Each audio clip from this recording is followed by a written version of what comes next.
This is a translation of a video by Dominik Huber. You find a link to the German original in the video description. Please show Dominik your appreciation. On this channel we only edit a translation. The voices here belong to Lime and Sebastian from Ironskin.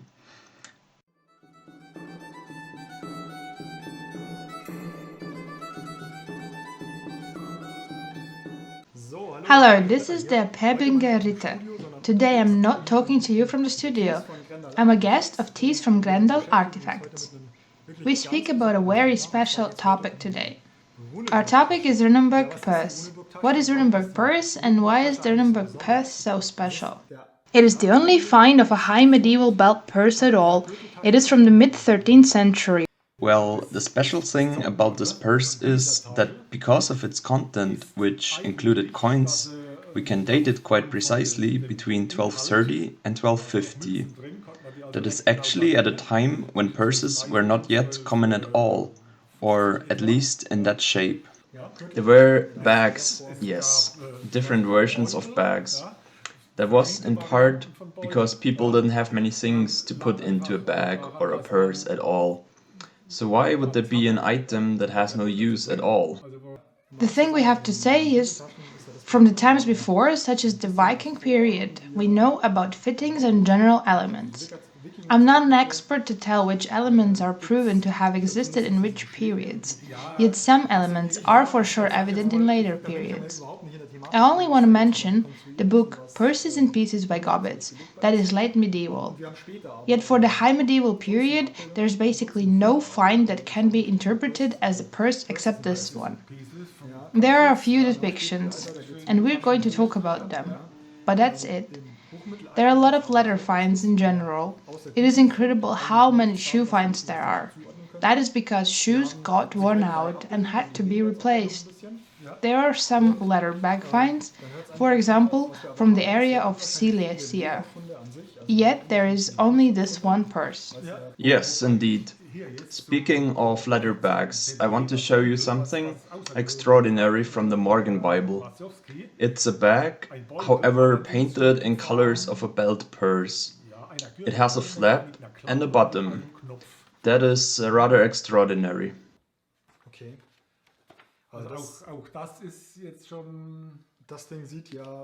One would at first glance think that this is a late medieval shape. Yes, later period definitely. And that must have been the common shape, or one of the common shapes at least. Within the Morgan Bible there are more depictions of purses. There is a falconer with a pouch for the meat, and if you look closely you see another small purse in shape of the letter D. It's right behind the dagger. Yes, the tiny little thing. We have another one. It could be a purse, yet it could also be a kind of attribute in the shape of an ark, just to display the coat of arms. It shows the same coat of arms as the seal. One doesn't know for sure. Next are two classic depictions related to the Runneburg purse. They show the Burggraf von Rietenburg and Herr Neidhard. In this close-up we can see both of them at once. You can recognize this type of purse. Yes, they also show this kind of flower or clovered leaf parts and a typical D shape. The next one is a good example, where you can see it clearly, and also get an idea of the size. The depiction is from the Morgan Bible. This is about the same size as the find. You can see the purse on the right person. The relation of the sizes and the shape are easy to spot.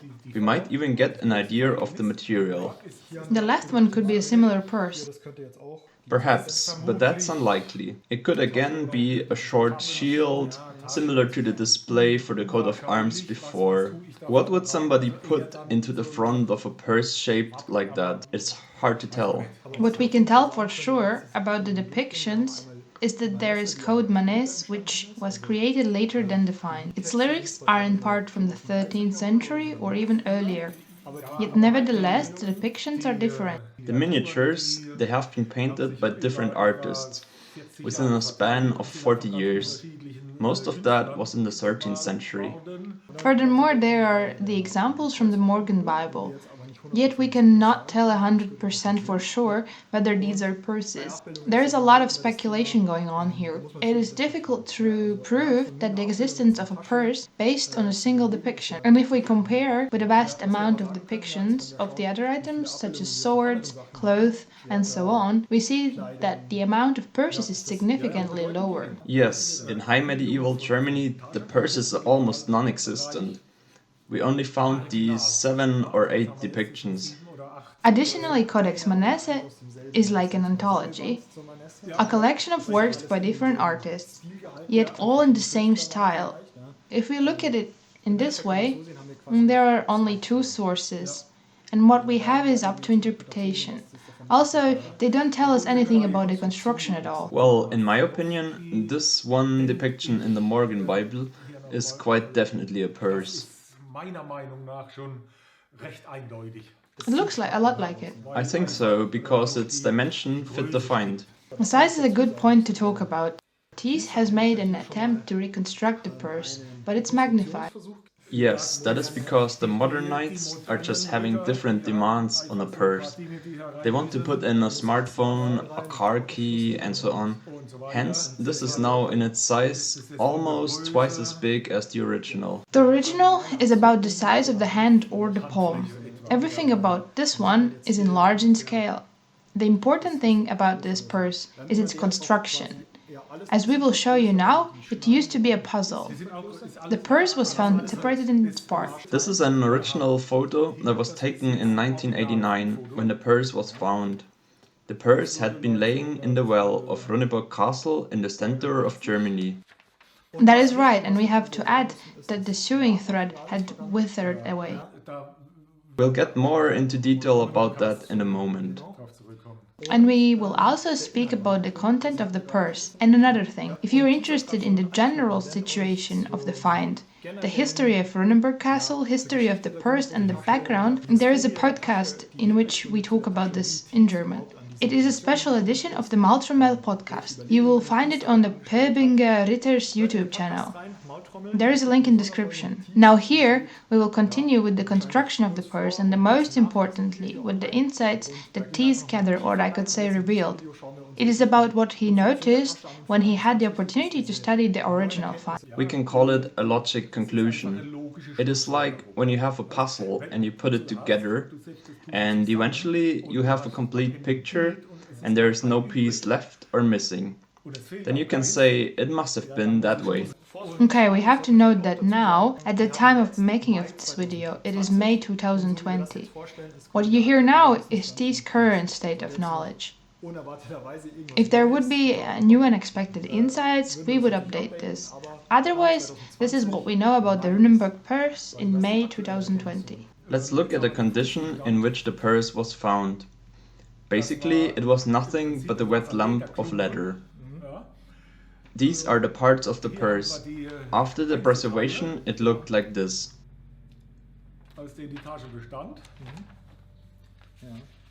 This is how it was displayed in the museum of Runneburg Castle.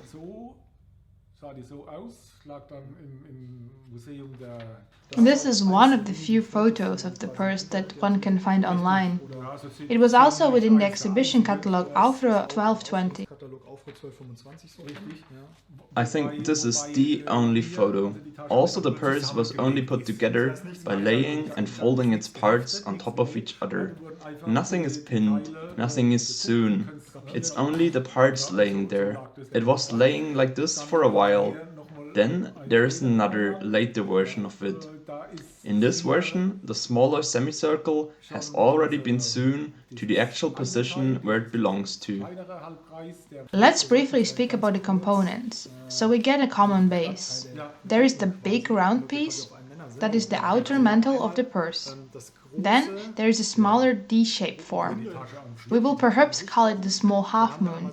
And then there is a larger D-shaped piece.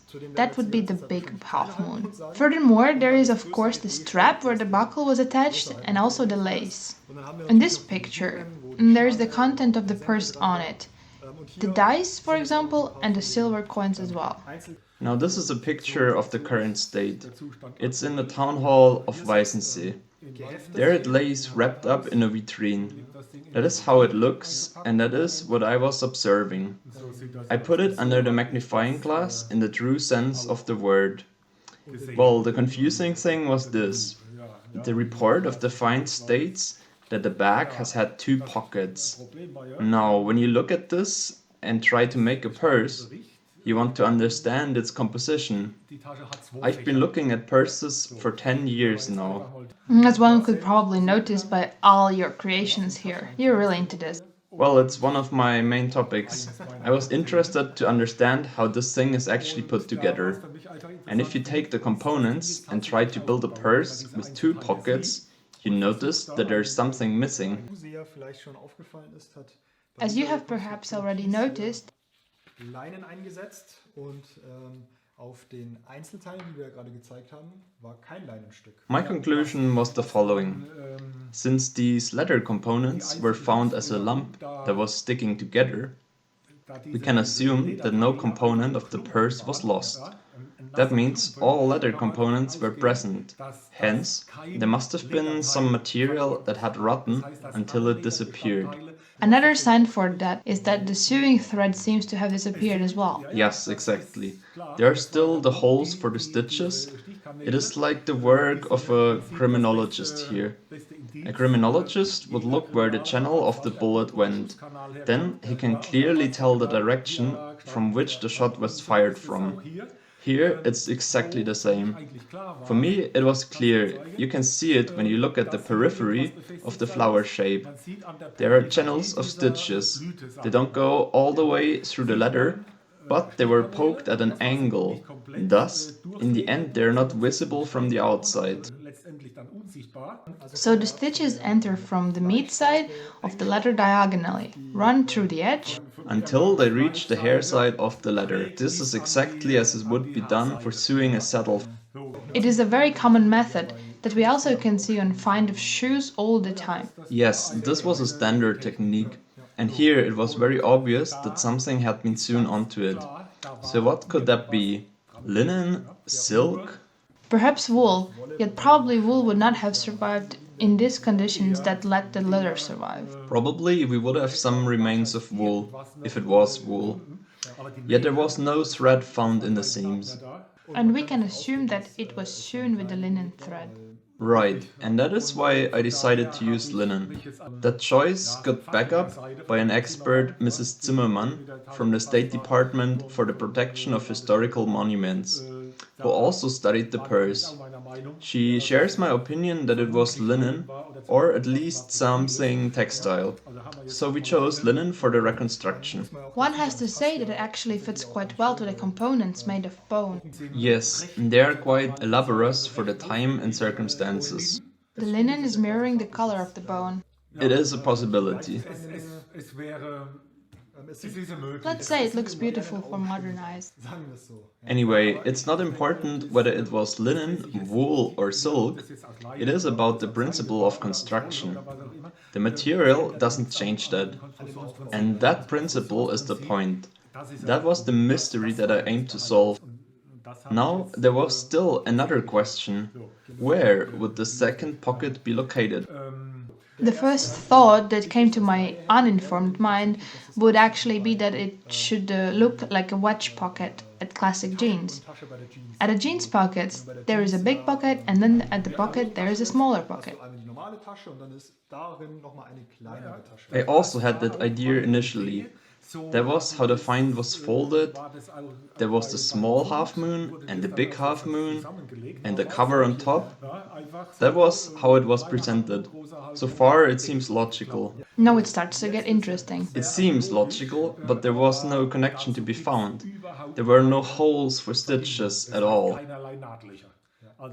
We don't have any suitable holes on the big piece to explain that connection.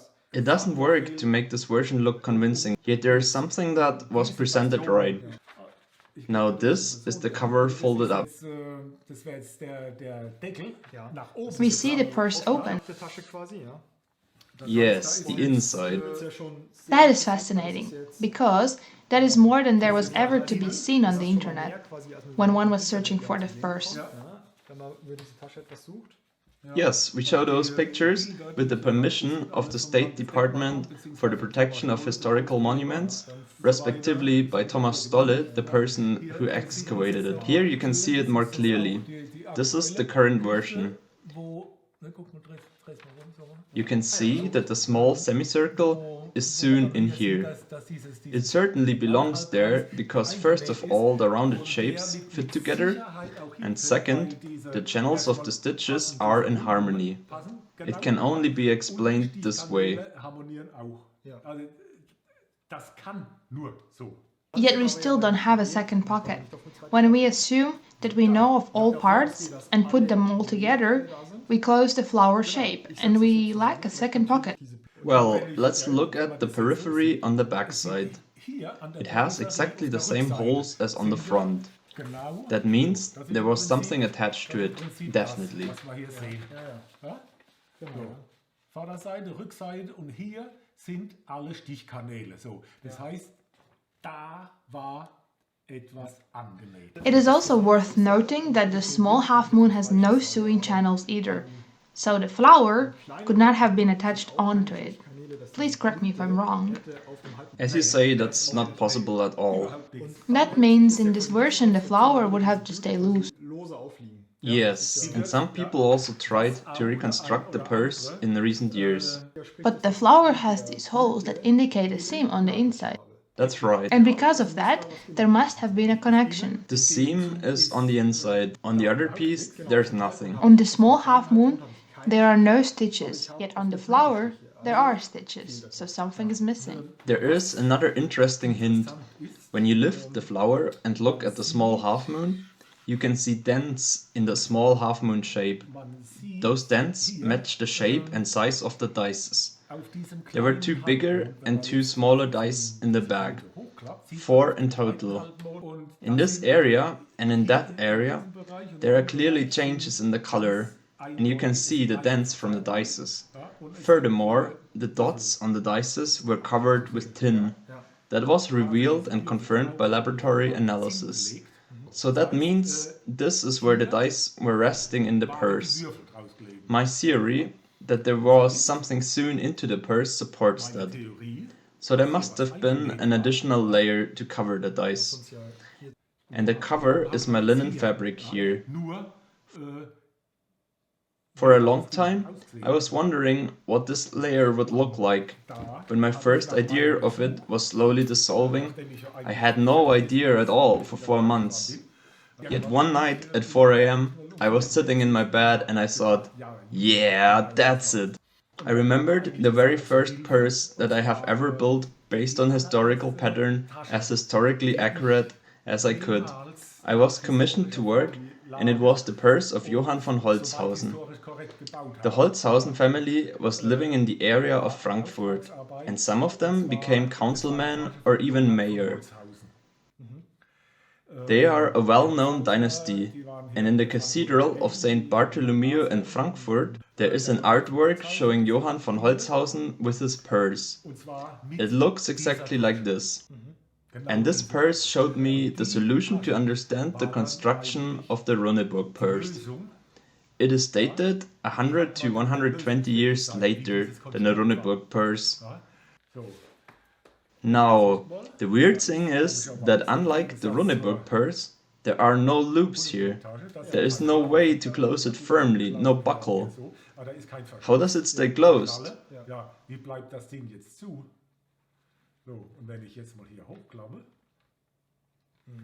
Now, if I open it, you see a pocket here and a pocket there. Well, and this principle is also documented in the finds of Dordrecht. It is a construction that was used a lot in the late medieval period. So this purse is made to look like an artwork in the cathedral, yet the construction is based on the late medieval finds. That is correct. This purse can also be found in Gaubit's book Purses and Pieces. Which is something like the standard book for late medieval purses. Right, it's the artwork showing Johann von Holzhausen, but also Purses and Pieces, which led to that. And suddenly, it was clear to me, this is the solution to have two pockets instead of one. There is some adhesion inside the pocket. That means when I put something into the upper pocket and open it up like this, nothing can really fall out unintendedly. If I own and use such a purse, then I know what happens when I open it up. In any way, I would put the small loose items into the lower pocket. Yes, and the bulky items go up here. They cannot fall out anyway. Then this purse is closed without anything to secure it. It just stays like this by itself. Furthermore, it's interesting that the illustration in the Morgan Bible also show no fastenings. There's nothing to close the purse. Hence, one could guess that the principle was already known at the time. It's possible, but we didn't know it for sure. Now it is clear. Still, there are questions how to reconstruct the purse, because of two particularities. Now, let's turn this around. Meanwhile, you know about the principle of the purse. Here is the entire material, so take it and put it together as you think. All these materials are confirmed by lab analysis.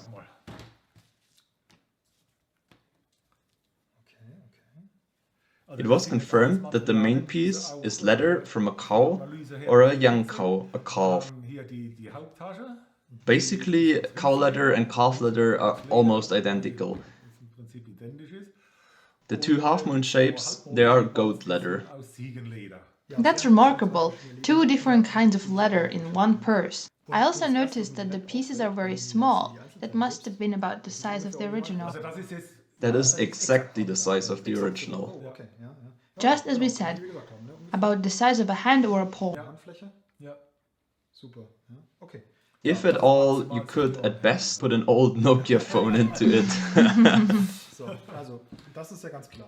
The first thing is quite clear. The big half moon sits on the big mantle piece like this. We have also discussed the linen fabric. It rests here. And as we have also said, we want the second pocket. Thus the smaller half moon goes here. It would then look like it doesn't fall apart, like a sandwich, right? Right, now you only have to connect it in a way that creates a second pocket. Well, these arcs are interesting. Yes, that is the point. Apparently, that is a mistake by the manufacturer, and it got documented by history. I dare to claim that that was the case. People at the time were acting very sustainable and recycled their material. When you've just screwed up something, then you wouldn't bin it immediately and take new material. Instead, you would give your best effort to fix it. I come to this conclusion because there is no logic at all to cut like this, only to sew the pieces back together in the exact manner they were before. We know that the two arcs were sewn together like this by the holes of the stitches. So in terms of construction, there is no purpose in doing that. And in terms of aesthetics, there is no sense either. One cannot say that this is a decorative stitch. That is complete nonsense. Because it's not pierced through at the top. It is soon invisible. It is invisible. It was not made to draw attention. Because of that, I can only explain it as a mistake. The only thing you can see is the edge. Well, if you would put the arcs flat when you connect them, then you would create a little elevated bulge. That could be something. Yet it doesn't make any sense either, because it would distort the shape. There is another thing to say about distortions. There was one part of the finds that nobody really knew where to put it. Yes, look at this. There is a left and a right strap for the suspension of the purse. Richtig? Ja. Furthermore, there is a clasp for the front, Den vorderen Verschluss, Ja, genau. der wird geteilt. Ja. Genau, den Verschluss. and this piece remains. Jetzt haben wir Yes, this one remains. Where was it attached to? Und das war That was another surprise when I opened the purse. erste, als Let me add this note about the condition of the find. In its original condition, you see the straps in part linked to the buckles. That is why we can identify the parts relatively well. Teile ja alle. There's another thing to say not related to the identification. Let's look at the tips of the straps. There is an interesting detail. diese Spitzen, Ganz interessant. Interesting detail, in fact. Ja, also hier dieses Senkel. There are two pieces that are just cut off to a pointy tip, der hat so yet there is one tip that has a rounded shape.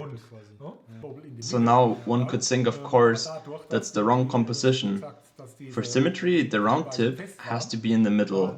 However, since the straps were found fixed inside the buckles, we can indeed conclude that the round tip was at the side and one of the pointy tips was in the center. That is strange and wouldn't make sense either. What if two of the straps broke and had to be replaced, and that replacement was done by a different craftsman, and the tips got replaced by a more simple version? Maybe the other artists didn't have the ability to reproduce the round tip. Kenntnis oder handwerkliche Fähigkeit. Yes, just look how elaborate the round tip and the buckles are and compare them to the simple pointy tips. After this excursion about the tips, let's get back to the extra strap. It's an absolute extraordinary feature. Today we find a similar thing at purses in horseshoe shape. Their cover is made to overlap. At first, I have never seen this before, and I was afraid that I'm entirely on the wrong track. Yet when I opened the original find in Weissensee, it looked like that. You have probably got some sneak peek already, because we were touching the purse all the time. Wie der Deckel konstruiert ist. There is this additional strap attached to the edge of the half moon, Like a seal. like a lip. When the purse is closed, it folds over the backside. It overlaps and covers the edge. fast hier den Rand etwas. Ja. Ja, Here you can see it. It's designed to protect the purse. genau, und überlappt. That is something special, Besonders ist und was bei and it's something that many reconstruction attempts of this purse did not consider. gerne, ja, falsch kann man sagen, gemacht wird. Other reconstructions add the third part to the big half moon. They put it between the big half moon and the cover to give it more volume. Yes, that is the point. Exactly, and many times they use this strap for that purpose. Ausgeführt ist. Okay, the scale is wrong if I hold it next to the big purse, but you can see that it would help to add volume to the pocket. Yes, this is a feature of many reconstructions. These inserted straps actually only start to appear in the late 15th or 16th century. Until that time, the purses were just sewn in a simple way and then turned. So the seam would be on the inside, just as it was done with shoes. Die war einfach gefaltet. Here it was simply connected in a flat way, turned left and then turned right, and the half moon was put flat onto the big body of the purse, and then it was sewed together as it was. Was zum Beispiel That is in accordance with earlier finds. The earlier bags from the Silesia find, they were simply laid flat and sewn together from top to bottom. They were not turned inside out afterwards. gewendet dann. No, there is nothing that would indicate that they were turned. Richtig. Mit einem They were connected by a quilt stitch or a stitch that crosses the edge. oder mit einer I admit it's difficult to say which stitches Silesian finds actually had. halt relativ But it's safe to say that the construction was quite simple. So. Well, and now we finally get to see what had been the big mystery. This is where the second pocket is. Ist die zweite Tasche. Und zum Vergleich, Ja. die Idee, For the comparison, this is where you took the inspiration from. Look at the difference in size. The principle is the same. It could be that this is practically the first purse of this construction. It could be the first type of purse that took advantage of that principle. Könnte sein. That is the remarkable thing about this story. An dieser Geschichte. And you could only gain this deep insight in the purse because you were able to see the channels of the stitching, because you were able to connect all the pieces, and ultimately because you knew about the construction of the purses in various periods especially within the Middle Ages. Yes, of course. If I would approach this as somebody not knowing much about the subject and with limited skills in leatherworks, I would have added the stripe here for additional volume. And I wouldn't have known that there are two pockets. Well, we know that now thanks to the circumstances of the find. Yes, we know that from the description of the find. One pocket contained the dice, the other contained the coins. The less valuable items were in the upper pocket. That is the dice, of course. Speaking of that, if I put the dice in here like this, into the smaller pocket, they don't fall out. And that is even though I hold the magnified version. In that case, yes, there is tension. Ja, für alle, ja gut, in der jetzt ja, ist der kleine, wo die Spannung ist. Ja. Und And if the pocket is here, the dice would lay there at the bottom of the pocket. dann entsteht This is a bit away from the edge, diese Abdrücke, die man and it creates these dents on the outer leather that we could observe. And there are definitely traces of two dices. You can see them clearly. In my eyes, that is the strongest hint that the theory of this construction is correct. Excuse me for moving away from the topic once more. I would like to address the straps for the suspension. They are not adjustable in height. There is only one hole in each of the original strap. That means it is possible to take the purse comfortably off the belt without removing the belt from the body. Yet you cannot adjust the height. You can see the other strap has several holes, but the suspension straps only have one each. That is of course depending on how much content I put into the purse. Here is another close-up of the tips. Spitzen sie unterschiedlich. Unterschiedlichen Spitzen, ja genau. Das halten wir auch nochmal rein ins Bild. So. It is an outstanding find, and I would say you achieved a flawless reconstruction here. Well, if there's someone who has more convincing ideas about this, please let me know. Aber ich bin That said, I have been dealing with this purse for 5 years by now. My first interpretations were similar to those of other people. I didn't have an inserted strap to add volume. I have always had the pieces laid flat to sew them. Yet at first, I had a small part turned into a pocket on the backside. That seemed logically to me at the time. And that was how the purse was actually put together by Mrs. Farke, who was the first person to restore the purse in 1989. She was an expert archaeologist for textiles, not particularly involved in the topic. That was also confirmed by Thomas Stolle, who found the purse. Both of them had no parameters and nothing to compare the purse with. Therefore, they put it together the way they did. Again, we see how important the purse is. There is just nothing to compare it with. It is outstanding. There are a handful depictions, that's all. And that makes it so difficult to understand this purse without having an immersed general knowledge about purses. You have the great advantage that you studied earlier and later purses. They led me to the solution in the first place. In fact, you had a look at later purses. You knew the principles of construction and the techniques, and ultimately, you put the puzzle pieces together. If one doesn't know about the existence of such a construction, one would never ever come up with that idea. For me, it was all about the technical solution. I wanted to find out how I can insert the linen in a convincing way. Yet the principle was nothing I invented. It was your Eureka moment when you remembered it. Yes, that was my Eureka moment. It was impossible to come up with the idea myself. Yet I had so many hints and pictures, I spoke to so many people. Thomas Stolle was a great help for me.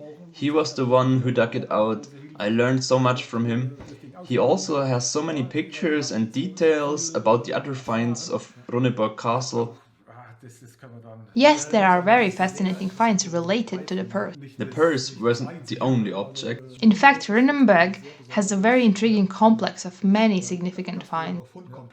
More than anything else, this find shows us that dices and games had a high value to medieval people, not only to the common folk, but also to nobility. The area around Weißensee was in the hands of an earl. Noble people used to frequently visit there. There is a thing we didn't mention yet. The materials of the purse themselves are not very extravagant. There is leather. Bones, however, were used less often in the high medieval period. Instead, there would rather be casted materials such as tin and bronze, or even gilded metal. Speaking of bronze, the rivets that connect the bone to the leather are bronze according to the laboratory. What I want to say is the content was special, the dice and the silver coins.